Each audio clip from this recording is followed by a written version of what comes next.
Shri Srimad A.C. Bhaktivedanta Swami Srila Prabhupada ki jai. Ananta Koti Vaishnavrinda ki jai. Namacharya Srila Haridas Thakur ki jai. Prem se kaho Shri Kṛṣṇa Chaitanya Prabhu Nityananda Shri Advaita Gadadhar Shivas Harigaur Bhaktivrinda ki jai. Shri Shri Radha Krishna Gopa Gopinatha Sharma Kunda Radha Kunda Giri Govardhan ki jai. Shri Vrindavan Dham ki jai. Maya jai.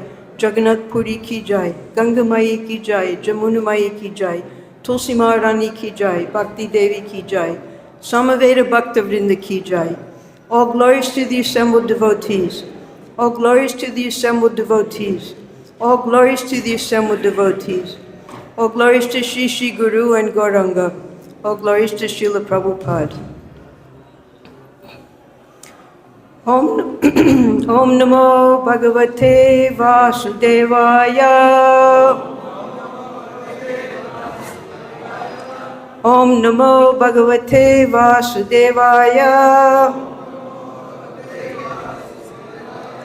Om Namo Bhagavate Vasudevaya.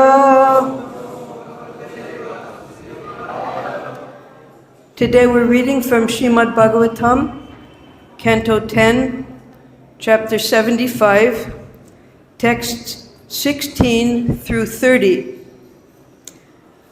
That's 15 slokas we're going to cover today.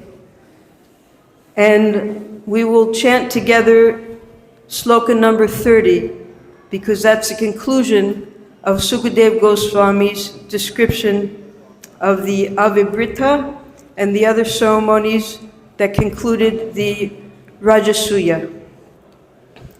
So we'll chant all together each of the slokas, including the word for words, because these word for words are very important that have been included in each of the slokas. Text number 16. We can all chant together. Guptā nṛbhir niragamann upalabdhum etad.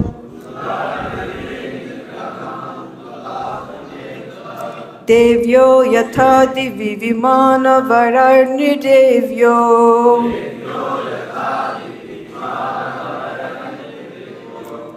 mātuleya-sakhibhiḥ pariṣicyamānāḥ. sa-vrīḍa-hāsa-vikasad-vadanā virejuḥ.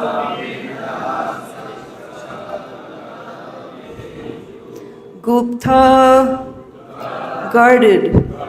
nṛbhir, by soldiers. Niragaman, they went out. Upalabdhum, to see firsthand. Etad, this. Devya, the wives of the demigods. Yathā, as. Divi, in the sky. Vimāna, on their airplanes. Varaiḥ, excellent.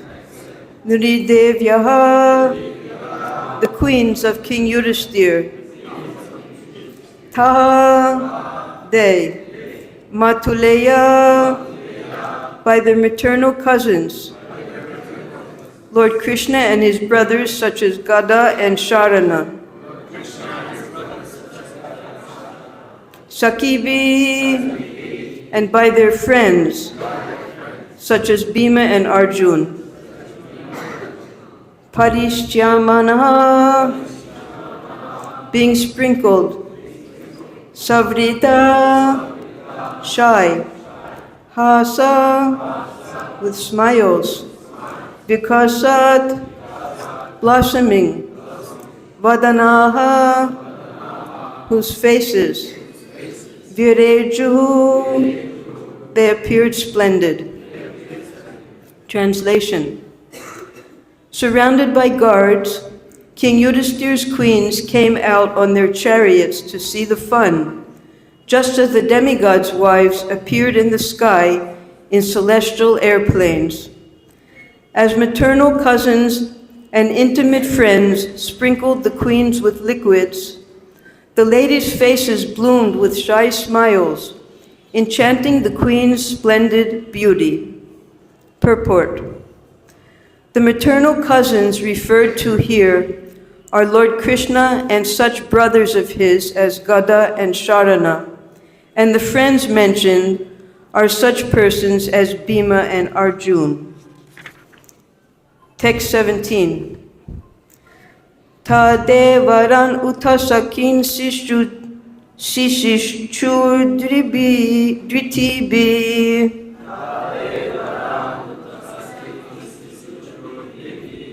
Clean ambara vivrita gatra choro madhya.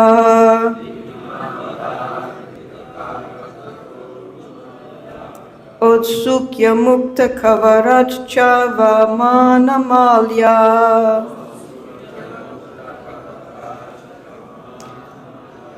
Kshobam dadur maladiyam ruchirair viharai.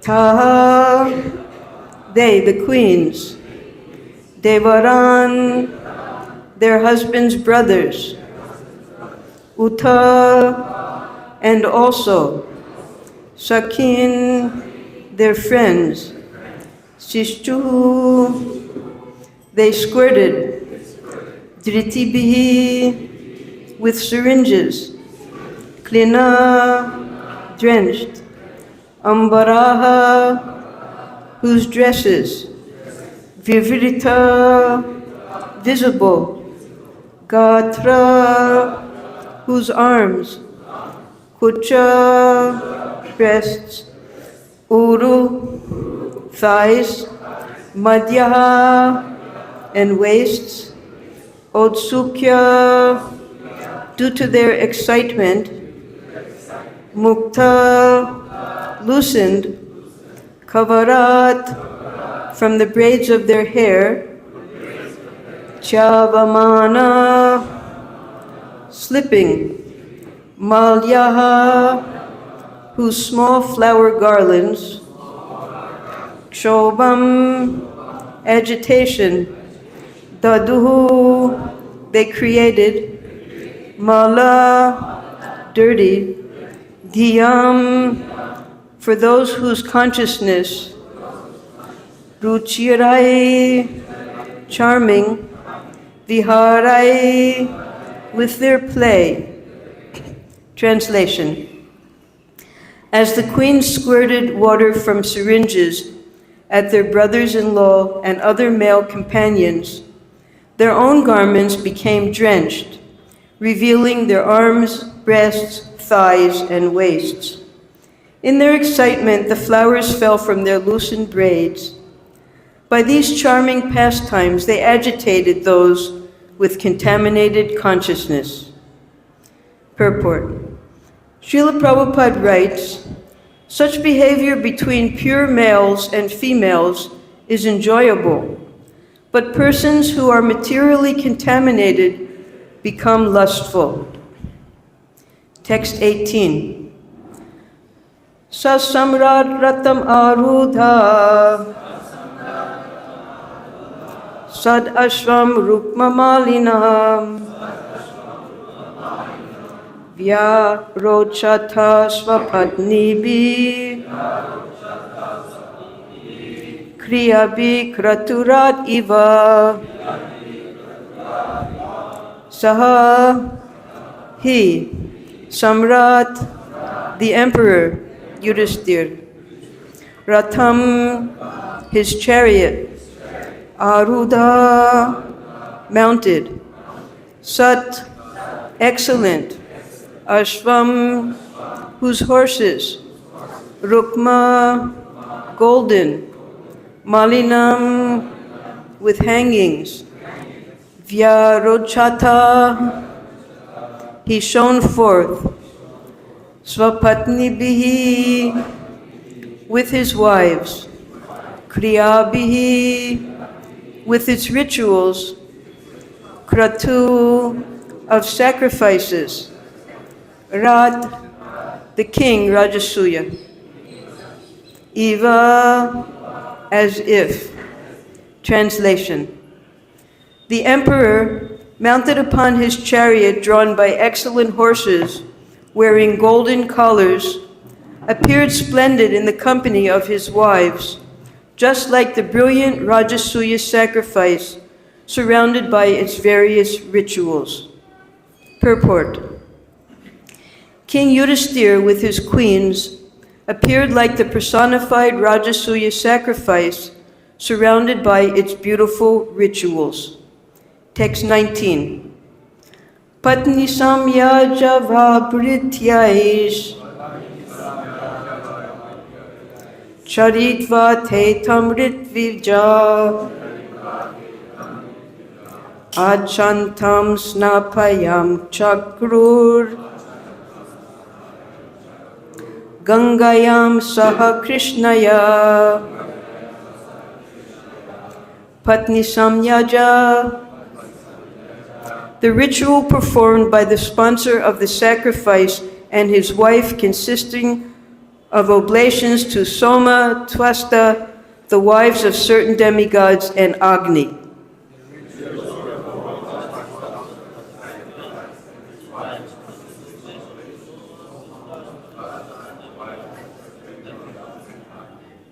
Avabhrityai, and the rituals which solemnize the completion of the sacrifice. Charitva, having executed. Te, they. Tam, him. Ritvija, the priests.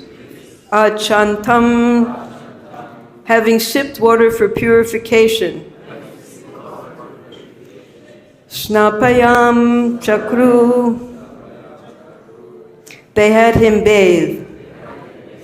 Gangayam, in the Ganges. Saha, along with. Kṛṣṇaya, Draupadi. Translation. The priest led the king through the execution of the final rituals of Patni Samyaja and Avabhritya. Then they had him and Queen Draupadi sip water for purification and bathe in. Text 20. Deva dundum bayo nedur nara dundum vidhi samam mumuchu pushpa varshani devarshi pitrimāna-vaha. Deva, of demigods. Dundubhaya, kettle drums. Nedu, resounded.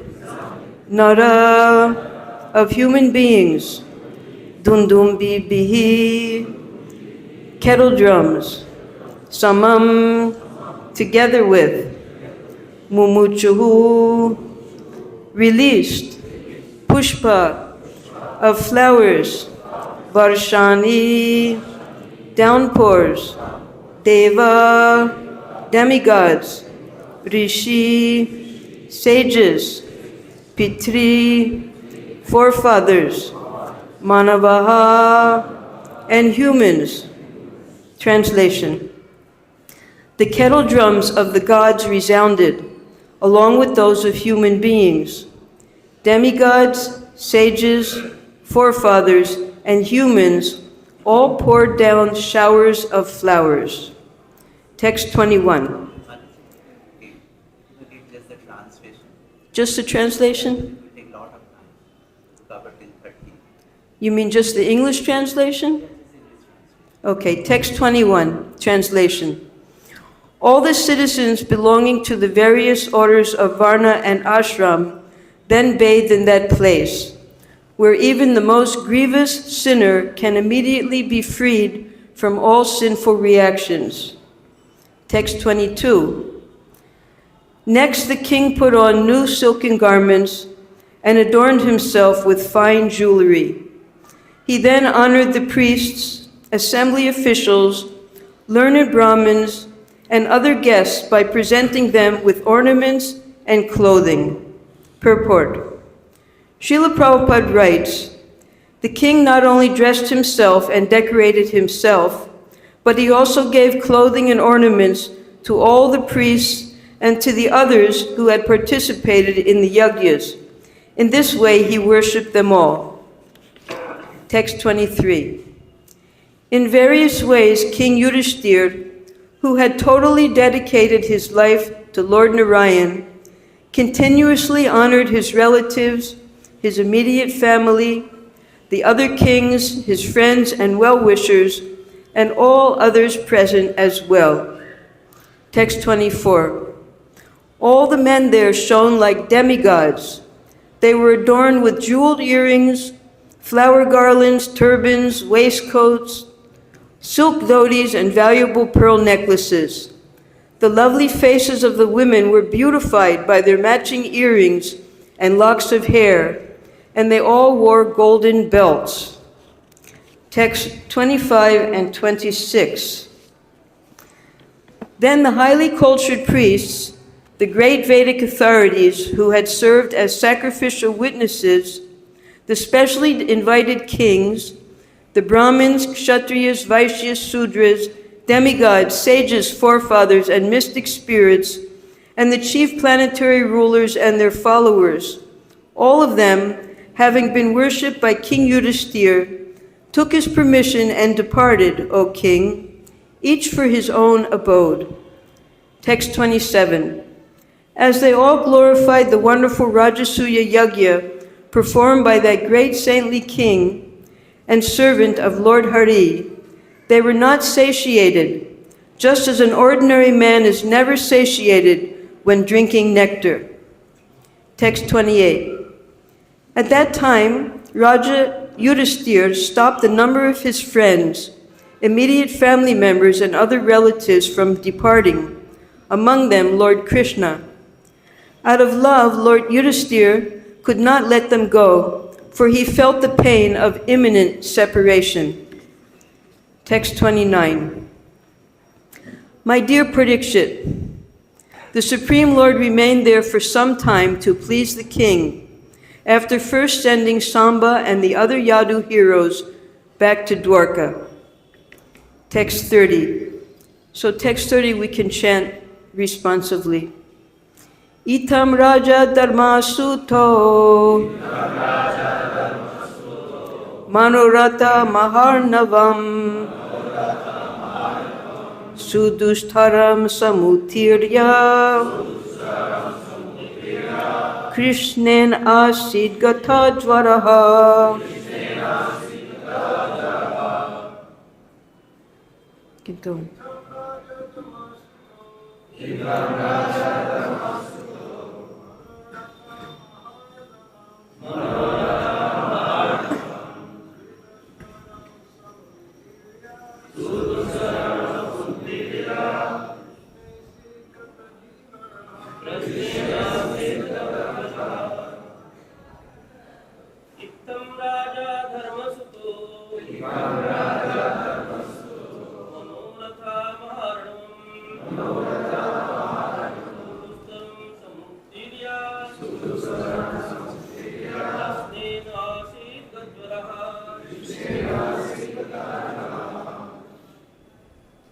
Mataji's.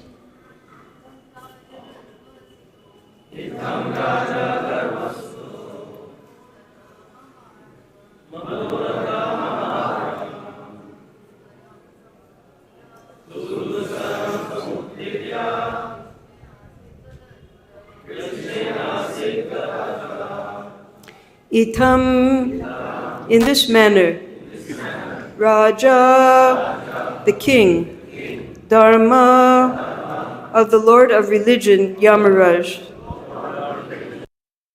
Sutaha, the son, Manaharatha, of his desires, Maha, huge, Arnavam, the ocean, Su, very, Dushtaram, difficult to cross, Samutirya, successfully crossing, Kṛṣṇena, through the agency of Lord Krishna, Asit, he became Gata Jvaraha, freed from his feverish condition. Translation. Thus King Yudhiṣṭhira, the son of Dharma, was at last relieved of his burning ambition, having by the grace of Lord Krishna successfully crossed the vast and formidable ocean of his desires. We can repeat. Thus King Yudhiṣṭhira, the son of Dharma, was at last relieved of his burning ambition, having by the grace of Lord Krishna successfully crossed the vast and formidable ocean of his desires. Purport. The previous chapters of Srimad Bhagavatam clearly explain that King Yudhiṣṭhira intensely desired to demonstrate to the world the supremacy of Krishna, the Supreme Personality of Godhead, and the blessings received by those who surrender to him. To do this, King Yudhiṣṭhira performed the Rajasuya sacrifice, a very difficult task.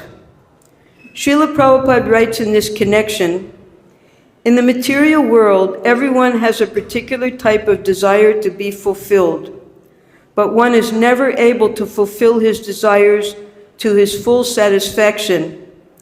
But King Yudhiṣṭhira, because of his unflinching devotion to Krishna, could fulfill all his desires successfully by the performance of the Rajasuya sacrifice. From the description of the Rajasuya Yajna, it appears that such a function is a great ocean of opulent desires. It is not possible for an ordinary man to cross over such an ocean. Nevertheless, by the grace of Lord Krishna, King Yudhiṣṭhira was able to cross over it very easily, and thus he became freed from all anxieties. Om Ajnana-Timurandasya Jnananjana Salakaya Chakshurunmilitam Jena Tasmai Shri Gurave Namaha. Nama Om Vishnu Padaya Krishna Prasthaya Bhutale Srimate Bhaktivedanta Swami Niti Namine. Namaste Saraswati Deve Gauravani Pracharine Nirvishesha Sunyavari Paschatya Deshatarine. Jai Shri Krishna Chaitanya Prabhu Nityananda Shri Advaita Gadadhar Shivas Hari Gaur Bhaktavrinda. Hare Krishna, Krishna Krishna, Hare Hare, Hare Ram, Ram Ram, Hare Hare. So the title of this chapter is Duryodhana Humiliated. And the first slokas in this chapter are a question by Parikshit. Because in the previous chapter, Sukadeva Goswami had already completed the description of the Rajasuya sacrifice. He explained that after the formalities were completed by the priest then took Yudhiṣṭhira and Draupadi, who was the empress, to the Ganges, and there they had their ceremonial bath. And after that, Yudhiṣṭhira dressed very nicely, and then he dressed all of the priests, all of his relatives, all of the kings.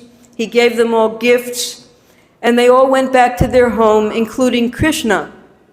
So that was how the last chapter ended. And the last sloka,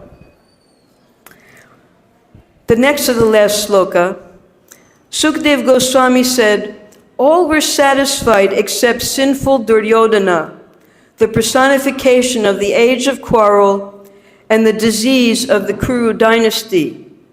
He could not bear to see the flourishing opulence of the son of Pandu. So when Parikshit Maharaj heard this about the burning envy of Duryodhana for his saintly grandfather, he immediately asked Sukadeva Goswami that why was Duryodhana so envious? Everyone else was satisfied. They all left, Here it's explained in one of the slokas that it was just like when a sick or dying person drinks nectar or amrit, and they can't be satiated, they just want to drink more and more because they're so satisfied by drinking of amrit. Everyone was satisfied except for one person, and that was Duryodhana. So the Acharyas explain that sometimes we know that a lion, they can run very, very fast. So Sukadeva Goswami, he's describing all of these pastimes very quickly because there's a short amount of time, only 7 days, to cover the entire Srimad Bhagavatam. So he's speaking the pastimes very quickly, and then Pariṣicyamānāḥ Maharaj will ask particular questions. And just like when a lion is running fast, sometimes he'll look backwards to see who's behind him, to see what's happening in the back. So Sukadeva Goswami, although he was speaking very fast, although he had completed the description of the Rajasuya, now he's going backwards, and he's giving a more detailed description. We heard in slokas 1 through 15, the Avabhritya bath, and how everyone was celebrating. Just like we completed last week the holy celebration, the celebration of spring here. And spring fever, the people become very happy and joyful that the cold winter is over, the nice weather is there, the flowers are blooming, and they celebrate together, the family members, the friends, by throwing liquids on each other and colored powders. It's a form of play, and everyone enjoys it. And then afterwards they take a nice bath. We didn't have to take a bath because Kṛṣṇa arranged the bath. The night of Gaur Purnima, we had a wonderful storm, everything got cleansed. So Kṛṣṇa's in charge, of course. So here also, they had just performed a very elaborate, never performed before in the Kuru dynasty actually, this Rajasuya sacrifice, which is very difficult to perform. And the reason that it was being performed, that's explained in chapter 72, because we remember this tapestry of pastimes goes through so many different chapters. Kṛṣṇa was sitting in his sabha, Sudharma sabha in Dwarka, and the messenger from the kings came from Jarasandha. At the same time, Narada Muni came and told Kṛṣṇa that Yudhiṣṭhira Maharaj wants to perform the Rajasuya sacrifice. He wants you to come. So then Kṛṣṇa came. When he went to Indraprastha, it was Indraprastha at that time, Yudhiṣṭhira Maharaj explained his desire to him, that I'm not interested in the kingship, in being an emperor. My desire is to glorify you and to show the entire world that you are the Supreme Lord. And when I perform this Rajasuya sacrifice, you will be glorified. And everyone will be able to see that those who surrender completely to you, they become the topmost. So therefore Kṛṣṇa agreed to it, and he arranged that Jarasandha be killed, and then Yudhiṣṭhira was able to perform the sacrifice. So meanwhile, you have on the side, now Yudhiṣṭhira was, at that time, he had received Indraprastha. Yudhiṣṭhira, he was the first son of Kunti Devi, not by Pandu, but by Yamaraj or Dharmaraj. And the rightful heir should have been Dhritarashtra, because Dhritarashtra and Pandu were brothers. Dhritarashtra was the elder brother. But because his mother, when at the time of conception with Srila Vyasadeva, was so abhorrent of his vision as a sage, she covered her eyes. So the child was born blind. And therefore, after his birth, he was removed as the heir of the dynasty. And the next brother, Pandu, became the heir apparent. But then Pandu, he had committed an offense, and he had killed by accident a sage in the form of a deer who was impregnating his wife, who was also in the form of a deer.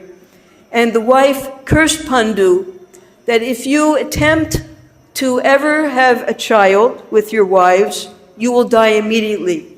So Pandu then, he gave up the throne and went to live as an ascetic with his 2 wives.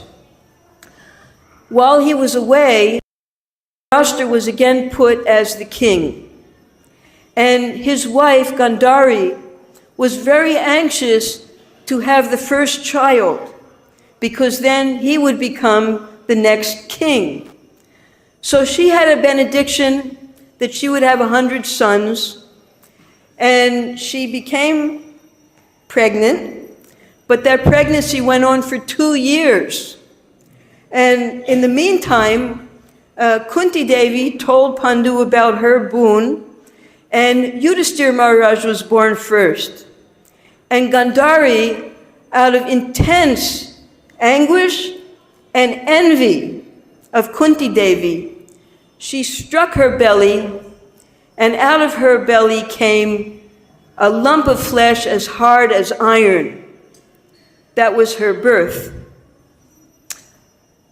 She was very disappointed, and then Vyasadeva came to her rescue. He said, pinch off 100 pieces of this ball, put them into cups of ghee, and they will incubate in the ghee.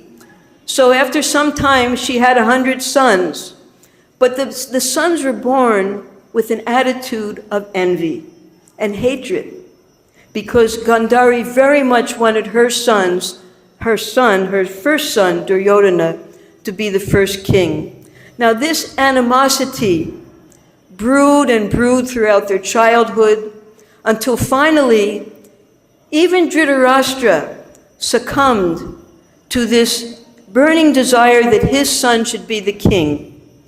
And they plotted that they would send the Pandavas to the house of lac and finish them off there. Now Vidura, who was the 3rd child, the 3rd son born from the maidservant, he warned the Pandavas that they're trying to kill you, you have to escape. And they successfully escaped, and when they escaped, they knew they couldn't go back to Hastinapur. At that time, the entire capital was called Hastinapur. It was on the bank of the Ganga. So they went incognito for some time, and it was announced amongst all the kingdoms that the Pandavas had died in a fire, and they should all come. Even Kṛṣṇa came, Balaram came, they all went to grieve along with the family members. Now, of course, Kṛṣṇa knew that the Pandavas weren't dead. And eventually, when there was the great Swayamvara of Draupadi, the Pandavas revealed themselves when Arjuna was able to claim Draupadi as his wife. He took Draupadi, and Kunti, not knowing what they had brought, said, you should share this amongst all the 5 brothers. So, therefore, Draupadi, who was none other than the Lakshmi herself, practically, her other name was Kṛṣṇa, who was born from the sacrificial arena along with her brother Drishtadumna. They were both born for the purpose of destroying the Kauravas because of the animosity between Drupada and Dronacharya. So now Draupadi is the wife of the 5 brothers. And how is one woman going to be shared amongst 5 men? So Vyasadeva, he explained how to do that. And the first to impregnate Draupadi was Yudhiṣṭhira, because he was the eldest son, the eldest of the 5 brothers.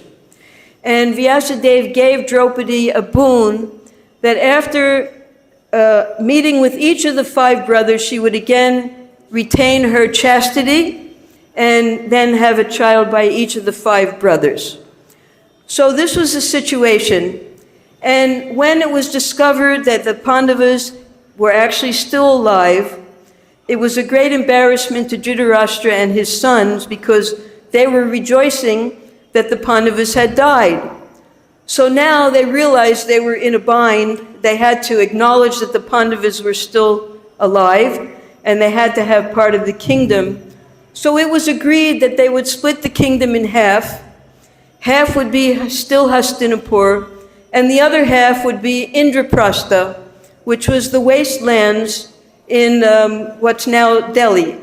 It was swamps and forests and hills, as was explained the day before yesterday.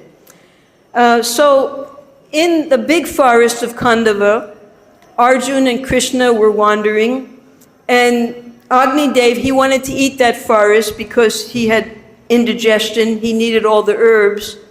And Arjuna, he was able to conquer his own father by not allowing the rain. Every time they tried to light the forest, Indra would put the rain because his friends, the snakes, lived there.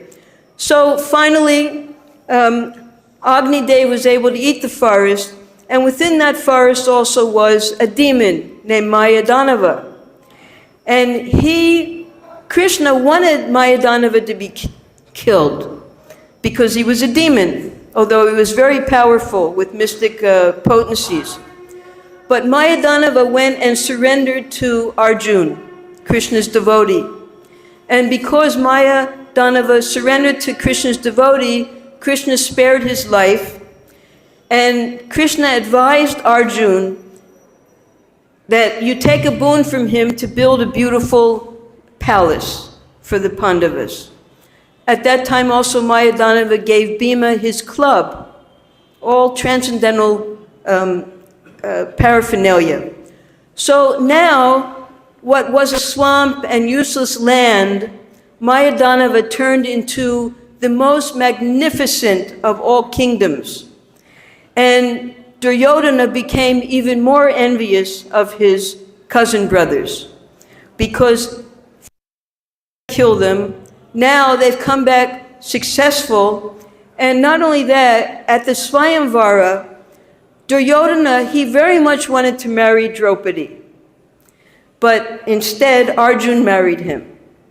So he had so much desire to marry Draupadi that later, when the dice match happened, during this time, because we're reading about the post-sacrificial rituals after the Rajasuya, then there was the bathing. That's when Yudhiṣṭhira and Draupadi bathed together in the Ganga. And Prabhupada explains that at this time, Indraprastha, just like when you go to Delhi, the Jamuna River is right there. So at that time, the Jamuna was also called the Ganga. So they actually bathed in the Jamuna, which was called the Ganga at that time.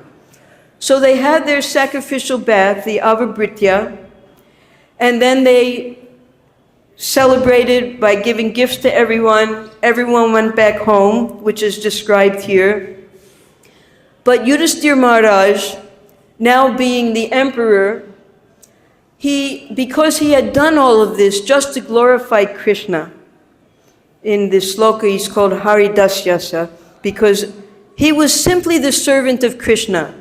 And Sahadev made sure that the Agra Puja should go to Kṛṣṇa alone, and that was how Shishupal lost his life. So now, when Parikshit is asking, why was Duryodhana so envious?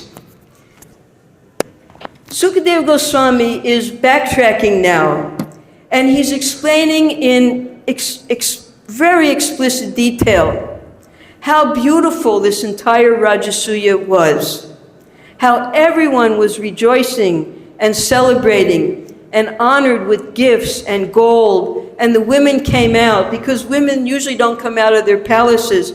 It wasn't just the wives of Yudhiṣṭhira. He had several wives. He had Draupadi as the empress. He had Devika, he had Portavi, he had another wife. All the wives' names aren't given in the Shastras. They all came out with guards in their chariots, and they came out to celebrate.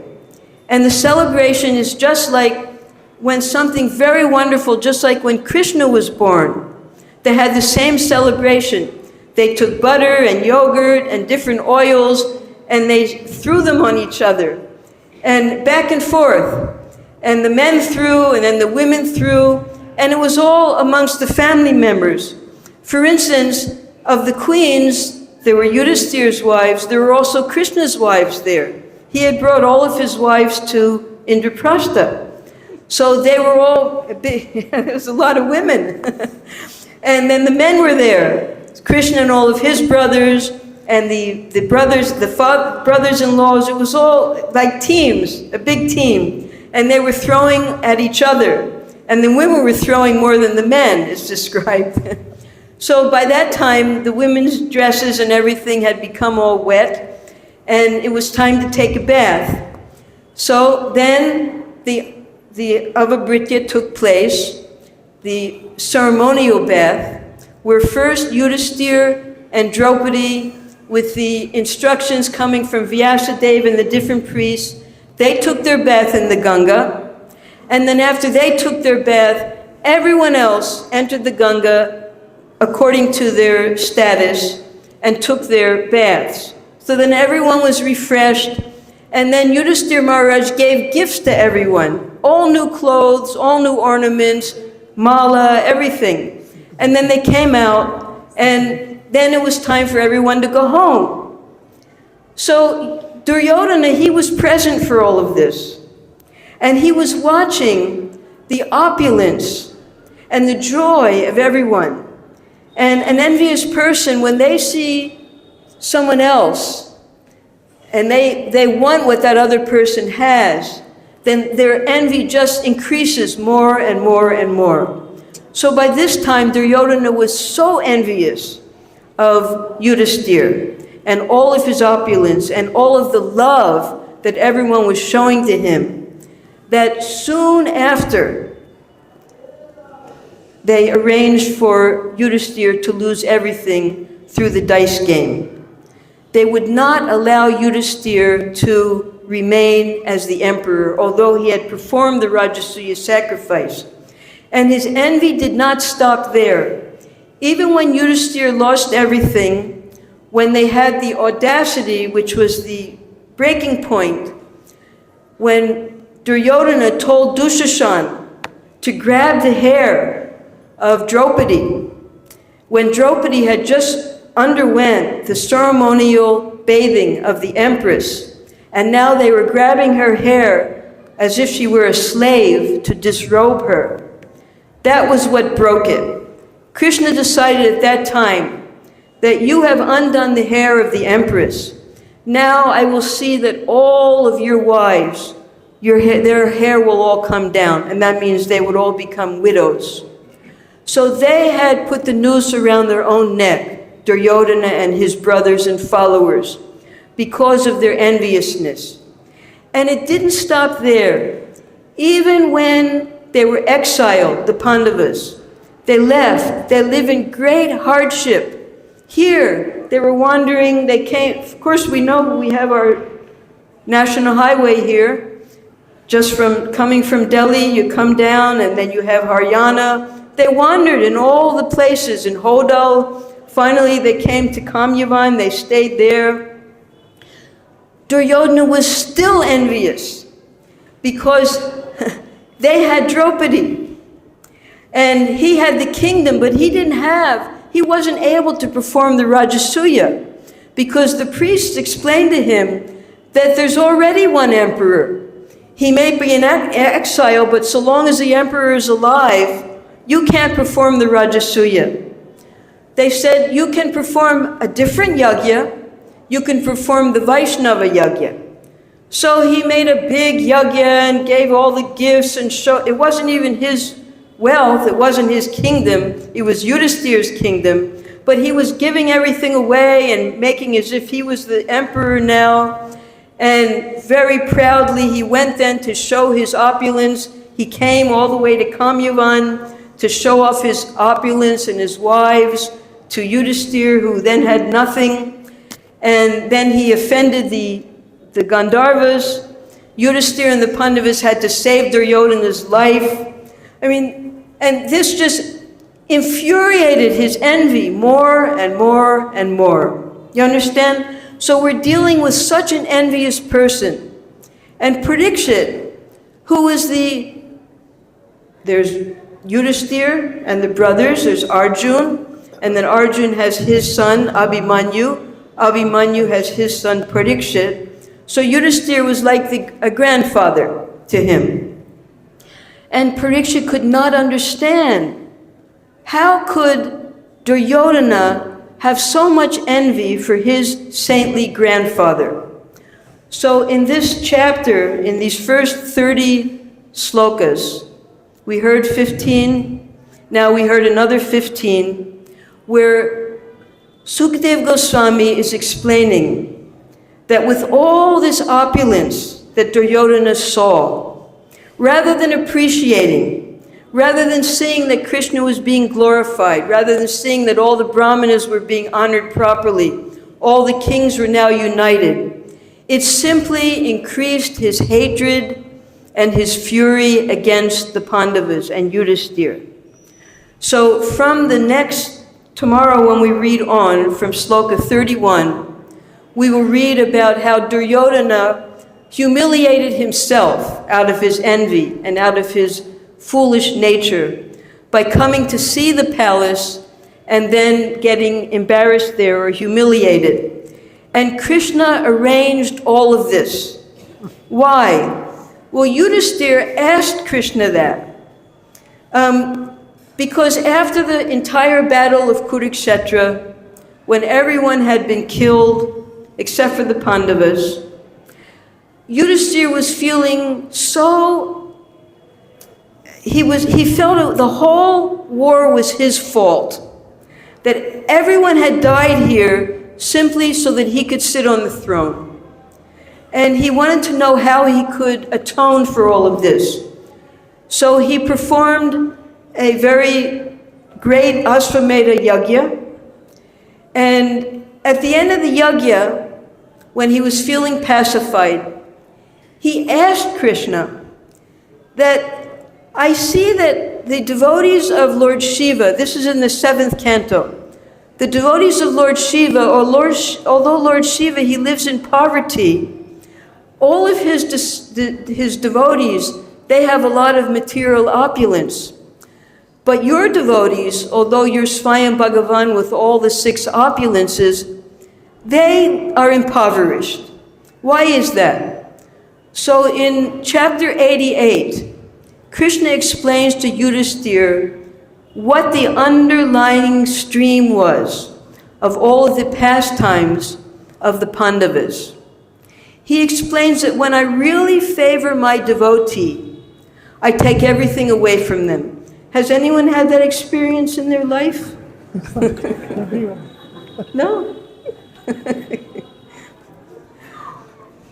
That's why we're all here, impoverished in Vrindavan. Right? Special blessings of the Supreme Lord. But Krishna explained it to him so that he could understand. He said, when I take everything away from my devotee, then his children, his wife, his friends, they all abandon him. He's useless then. The person becomes so depressed that he tries again and again to regain his wealth so he can get the love of his family again. And again, he's unsuccessful. And finally, when he realizes there's no way he can get back the love of his family and friends, then he surrenders to Krishna and he becomes a devotee. So this is what was happening. As opposed to Gandhari's mentality, her enviousness, and that enviousness was passed on to her sons, you look at the mentality of Kunti Devi. Kunti Devi, she prayed for calamities. Why? Because she could understand that whenever there's a calamity, Krishna comes to save us, and then we get to have Krishna's darshan. So let all the calamities come, because then we can always be with Krishna. So this was Yudhiṣṭhira's mother. Such a pure devotee that she even prayed for more and more troubles so that Krishna would always come to save them. So a devotee, they never see distress or calamity or all types of accidents that happen as their own suffering. They see this as coming from Krishna so that we can take further shelter of the Supreme Lord. And that is the special benediction that Krishna gives his devotees. He gives them an opportunity to take complete shelter of him. And just as Lord Shiva, according to the three modes and the different elements, depending upon how his devotees worship him, they will get different opulences and different boons. And then he gave the example of Vrikasura in that chapter, how Lord Shiva himself nearly lost his life because one of the boons he gave. Whereas the devotees, what do they get from Krishna? Because Lord Shiva is in charge of all the material elements, and Krishna is completely transcendental. So what the devotees get is transcendental life. And that's exactly what happened in the case of the Pandavas. They had all material opulence, everything that anyone could dream of. He was the Samrat, he was the Chakravarti of the entire world. He had brought all the kings under his reign. He lost everything. He had to go live as a beggar in the forest. And even when he came back, he had to fight to get his kingdom back. And even then, when Krishna left the planet, Arjuna went to see how Krishna was, because Krishna stayed for a few months with Yudhiṣṭhira just to satisfy him. Just because he loved his devotee and his devotee loved him. That bond of love was so strong. And although all of the devotees were waiting for Krishna in Dwarka, in order to satisfy them, he sent back his sons and he sent back their mothers, because Pradumna and the others were guarding Dwarka at the time. So he sent his family members back, but he specifically stayed with Yudhiṣṭhira for a few months, and then he went back. And Yudhiṣṭhira, he couldn't bear the separation from Krishna. Though he ruled for 36 years, he couldn't bear it. So he sent Arjuna to find out how Krishna was. Arjuna didn't come back for a few months. This is after the war. So when Arjuna finally came back and very, very distressedly explained to Yudhiṣṭhira that Krishna has now left the planet, the Yadu dynasty, they've destroyed each other like thorns pricking each other. And Arjuna had lost all of his strength. Yudhiṣṭhira, in a moment, he said, now I also give up everything. Let's go. So he had learned his lesson. He wasn't attached to any of the opulence of being the emperor. He was only attached to Krishna. And if Krishna had left the planet, he knew it was now time for him to also give up everything and go back to the spiritual world. Now, Prabhupada explains, whereas devotees, they pray to become purified so they can go back to Godhead, back to the spiritual world. Prabhupada explains that the Pandavas do not go back to the spiritual world. They travel with Krishna from universe to universe, engaging in his eternal pastimes. So they're always with Krishna that way. Taking birth wherever Krishna has his pastimes, one universe after another. So the Pandavas, they gave up their kingdom, they gave up everything, they simply headed for the Himalayas. And then when Krishna had his next pastime, they entered into that pastime along with Krishna. So Duryodhana, being the personification of Kali, and also the disease of the Kuru dynasty, Sukadeva Goswami was able in this chapter to describe to Parikshit the depth of Yudhiṣṭhira's envy and his hatred, and how Duryodhana himself created his own misfortune, which will be described tomorrow. All right, thank you very much. Are there any questions? Yes, Prabhu?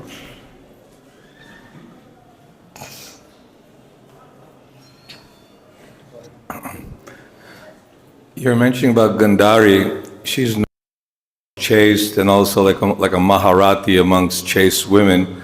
For her to have such envy against Vaishnavas. And why is it demons have so much power? They can create and perform so many miraculous activities while devotees seem to be like pretty, simple people and don't have any kind of powers. Well, Yudhiṣṭhira was very powerful, and so long as Krishna was on the planet, he was able to remain the emperor. Gandhari, she tried her best to instill in her son's righteousness. When Duryodhana came to her for blessings at the beginning of the Kurukshetra war, she didn't bless him to win. She said, righteousness will win. And she was always trying to convince her husband and her sons to follow the righteous path. But being the wife of the then king, she wanted her son to be the king as well, and that was why that enviousness came in her heart. So she was a righteous woman, and she's honored as one of the topmost of the queens. However, at this time, she was overcome by envy and struck her abdomen in that way.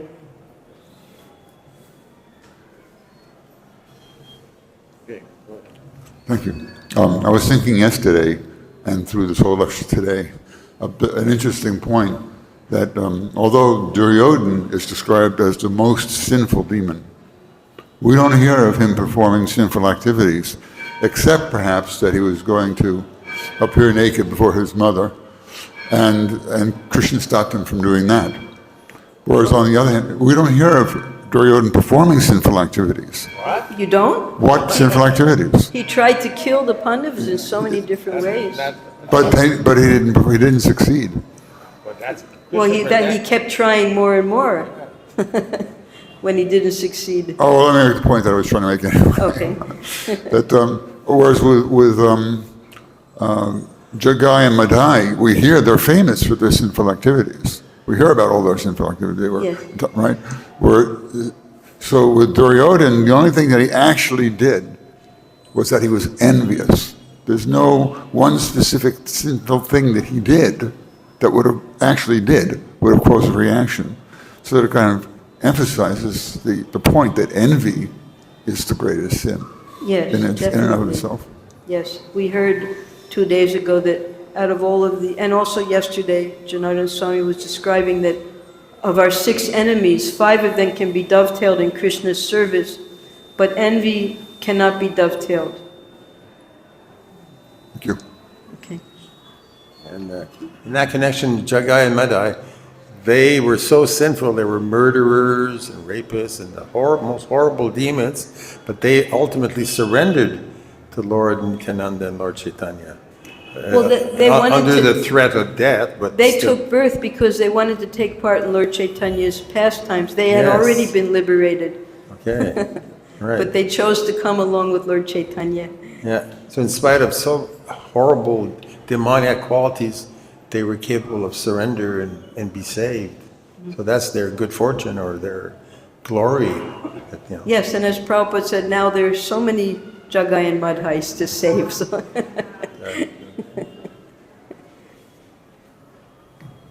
Hare Krishna Mataji, my humble obeisances. Thank you for the opportunity to hear Srimad Bhagavatam from your grace.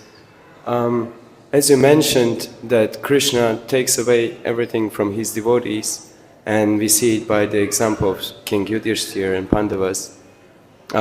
Is it true that Krishna takes everything from his devotees as long as it appears as an obstacle on the path of bhakti?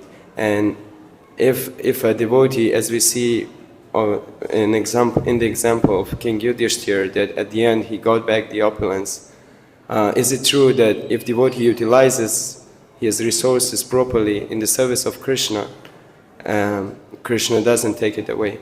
Yes, Prabhupada explains that in his own life, that everything was taken away from Srila Prabhupada, although when he first surrendered to his spiritual master, he thought, let me make a lot of money and use that money in my spiritual master's service. No matter what he tried, he couldn't do that. Everything was taken away from him, his family rejected him, he took sannyas, then he took the instructions very seriously of his spiritual master, and then when Krishna saw that he was going to use everything in his service, Prabhupada explains that I had 40 rupees, now I have 40 crores. He gave him so many temples, so many assistants, so many books, everything, because by that time, Prabhupada had completely surrendered to the instruction of his spiritual master, and therefore Krishna gave him every facility possible to carry out those instructions. And that's exactly what happened here in the case of Yudhiṣṭhira Maharaj. When in the 72nd chapter, Yudhiṣṭhira Maharaj explained why he wanted to perform the Rajasuya sacrifice, simply to glorify Krishna. Therefore, Krishna gave him every facility so it would be successful.